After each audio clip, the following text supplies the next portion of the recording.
महाराज जी। महाराज जी, आपके चरणों में दंडवत प्रणाम। महाराज जी, मैं आत्म भाव और साक्षी भाव में रहने का प्रयास तो करता हूँ, किंतु इसमें स्थित नहीं रह पा रहा हूँ। बहुत कठिनाई आती है महाराज जी, मुझे जड़ भरत जी जैसी स्थिति चाहिए। हाँ, प्रणाम है बच्चा, बहुत अच्छी बात, बहुत अच्छी बात। महापुरुषों को लक्ष्य करके चलना ही चाहिए। बड़े पुण्य है तुम्हारे अनेक जन्मों के, जो तुम इतने बड़े महापुरुष की जैसी स्थिति चाहते हो। पर इसके लिए बच्चा भजन करना पड़ेगा।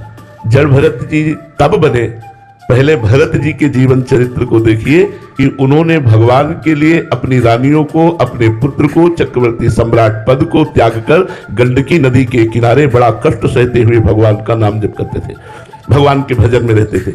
एक दिन कोई हिरनी प्यासी आई और वो पानी पी रही थी, गर्भवती भी थी।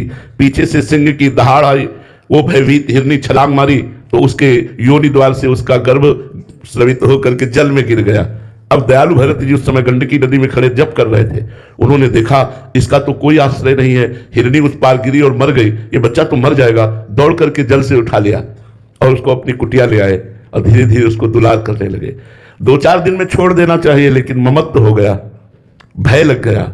जिससे प्रीति होती है उसमें अधिक प्रीति मन भा संदेहा, अधिक प्रेम होने पर मन में संदेह हो जाता है।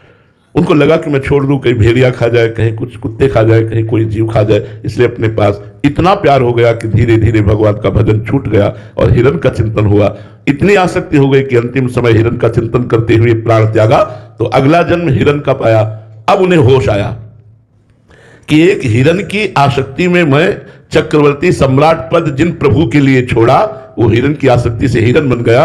अब वो हरी घास भी नहीं खाते, सूखे पत्ते खा करके गंडकी नदी में अपने हिरण शरीर को खड़ा करके पूर्व अभ्यास के अनुसार वैसे ही मंत्र जप करने लगे। जब हिरण का शरीर छूटा तब ब्रह्मबोध संपन्न महापुरुष जड़ भरत जी के रूप में प्रकट हुए। तो हमें लगता है हमें खूब भजन करना चाहिए, अपने शरीर को पवित्र तीर्थों में अवगाहन, संत समागम, शास्त्रों का स्वाध्याय, गंदे आचरणों का त्याग और खूब नाम जप करें तो भगवान की कृपा से हम जड़ भरत तो नहीं बन पाएंगे, पर उनके चरण धूलि का कुछ अंश तो बनी जाएंगे, क्योंकि भगवान के अंश हैं। हम जरूर ऐसी स्थिति को प्राप्त करें, खूब नाम जप करें।